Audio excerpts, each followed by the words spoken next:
Hey everyone, welcome back to Genai World News. We've got a packed show today, so let's get straight into it. We start with a major development in the Middle East. According to BBC News, the United States has lifted its naval blockade of Iran following a newly struck agreement between Washington and Tehran. But this deal is already surrounded by tension. Iran's supreme leader has come out publicly saying he disagrees with the terms, and went even further by claiming that President Trump signed it out of, quote, desperation.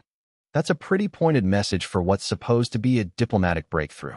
And the backdrop here is deeply sobering. Also reporting from BBC News, thousands of people have been killed during the U.S.-Israeli military campaign against Iran, but experts warn the real death toll may never be fully confirmed. Why? Because internet shutdowns, government restrictions, and media blackouts across the region have made accurate casualty reporting nearly impossible. Analysts say the combination of information warfare and access restrictions means the human cost of this conflict could be significantly higher than what's been reported. It's a grim reminder that in modern conflicts, the fog of war isn't just on the battlefield, it's in the data too. Meanwhile, BBC News is also reporting that Iranian cargo ships have begun making their way back toward the Gulf following the U.S. deal, with tracking data showing vessels departing from Malaysian waters, a signal that, at least economically, both sides are ready to resume some form of normal activity. Now let's cross to the United Kingdom, where a major political earthquake hit overnight. As reported by the Financial Times, Greater Manchester Mayor Andy Burnham has won a decisive by-election victory in the Makerfield constituency, and this is about much more than just one parliamentary seat. Burnham beat out Nigel Farage's Reform UK party, and the win clears a path for him to return to Parliament as an MP. From there, he's widely expected to launch a challenge for the leadership of the Labour Party, which would put him in direct confrontation with sitting Prime Minister Keir Starmer. Burnham didn't mince words after the result. The Financial Times reports he issued a stark warning to Labour, calling this its, quote, final chance to change. That's a remarkable statement from someone who just won under the Labour banner.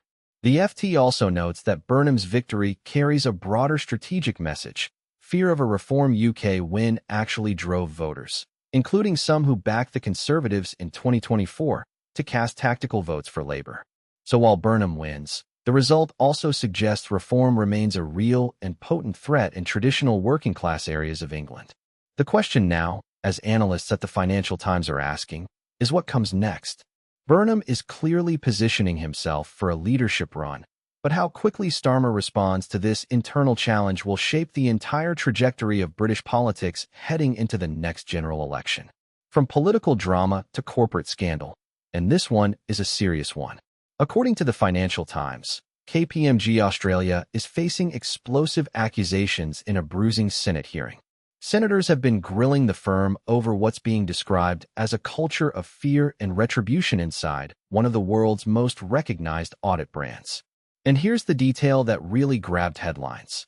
The former head of audit at KPMG Australia admitted to senators that the firm accessed a whistleblower's personal laptop. Let that sink in for a moment. A major accounting firm, one trusted to uphold financial integrity, is accused of surveilling someone who came forward with concerns. This isn't just a reputational crisis for KPMG. It raises serious questions about how internal accountability actually works inside Big Four audit firms, and whether the people who try to speak up face consequences rather than protection. Senators did not appear impressed. The hearing was described as deeply uncomfortable for the firm's leadership, and you can expect regulatory and political pressure on the Australian audit sector to intensify significantly in the coming days. Shifting now to American politics, where the 2026 midterm season is heating up fast, and Maine is shaping up to be one of the most fascinating battlegrounds in the country. Politico is reporting that Matt Dunlap has won the Democratic primary for a key congressional seat in Maine, defeating a candidate who had the backing of the Democratic Congressional Campaign Committee, the DCCC. That's notable because it shows grassroots energy can still beat party establishment money when the right candidate is in the race. The seat is now considered a top-tier battleground, largely because Democratic Representative Jared Golden chose not to seek re-election, leaving it wide open for either party. And if that wasn't enough Maine politics for you, also from Politico, the state's race for governor is now set. Democrat Hannah Pingree and MAGA-aligned Republican Bobby Charles emerged as their respective nominees after a tense night of vote counting under Maine's ranked choice voting system. The Pingree versus Charles matchup is shaping up to be a high-profile test of whether Trump-aligned politics can win a statewide race in a purple New England state. So national eyes will be watching Maine closely this cycle. Now here's a story that's getting a lot of attention in the tech and business world, and honestly, it feels a bit like a reality check for the AI boom. The Financial Times is reporting that some of the biggest early adopters of artificial intelligence, names like Amazon, Walmart, and Uber, are now pulling back on AI usage inside their organizations. Why? Because the costs have simply spiraled beyond what many budgets can comfortably absorb. Companies that threw open the doors to AI tools are now introducing spending caps and actively discouraging what they're calling wasteful AI activity. One executive quoted by the FT reportedly described the situation as, and this is a direct paraphrase, "We created a monster." That pretty much says it all. The promise of productivity gains from AI is very real, but so is the bill that comes with it. Cloud compute costs, API usage fees, and the sheer volume of AI queries being run by employees have added up much faster than anticipated. This doesn't mean the AI revolution is over.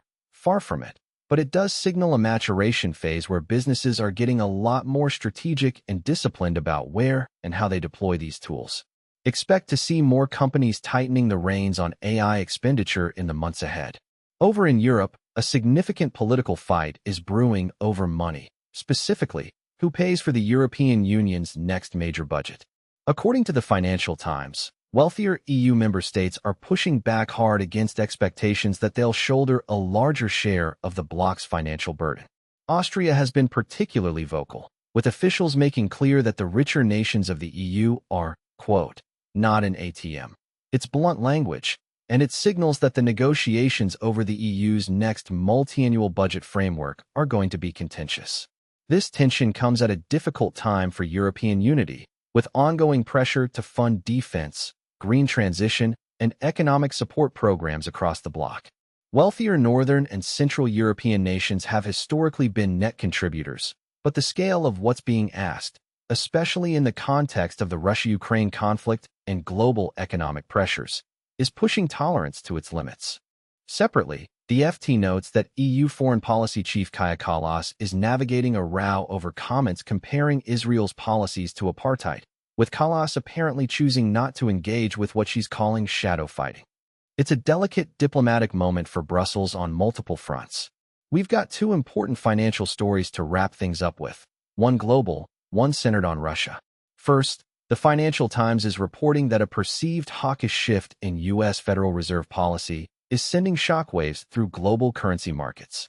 Expectations that the Fed could actually raise interest rates, rather than cut them, have triggered a sharp reversal in bets on emerging market and commodity currencies. When the Fed turns hawkish, money flows back toward the U.S. dollar, and that squeezes currencies from Brazil to South Africa to Indonesia.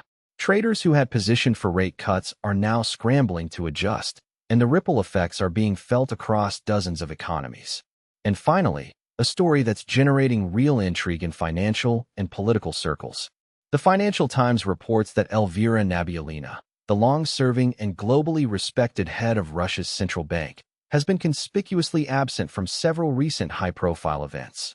That absence is fueling speculation about whether a leadership shakeup at one of Russia's most important institutions may be on the horizon.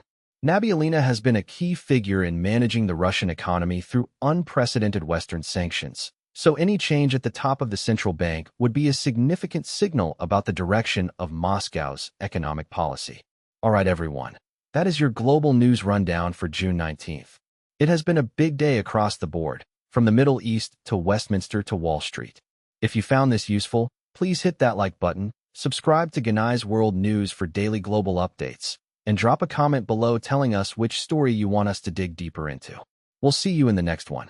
Like button, drop a comment with your thoughts on any of these stories, and make sure you're subscribed so you never miss a daily briefing. I'll see you in the next one.